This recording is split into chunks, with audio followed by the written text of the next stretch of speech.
అందరికీ నమస్తే అండి. నా పేరు ఈశ్వరరావు. నేను విజయనగరం జిల్లా లక్కవరపేట మండలంలో ఎఫ్ఎంటీగా పనిచేస్తున్నాను. ఈరోజు నా సొంత పొలంలో పిఎండిఎస్ అనేది వేయడం జరుగుతుంది. ఈ పిఎండిఎస్ నాకు కొన్ని ఎకరా పొలంలో డబుల్ కిట్ అనేది వేయడం జరుగుతుంది. ఈ డబుల్ కిట్లో 30 రకాల విత్తనాలు, 30 కేజీలు, అదేవిధంగా 9 జాతులు మొత్తం కలుపుకొని వేయడం జరుగుతుంది.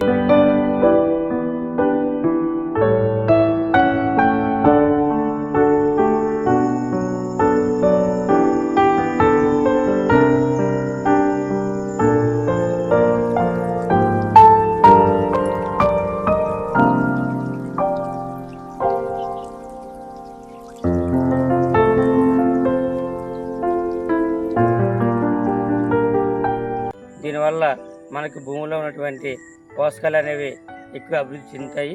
ప్రధాన పంట పొలంకి అవసరమైనటువంటి పోషకాలు అభివృద్ధి చెందడం వల్ల మనకి ప్రధాన పంట వేసేటప్పుడు దానికి అవసరమైన పోషకాలు అనేవి భూమిని తీసుకోవడం బాగుంటుంది.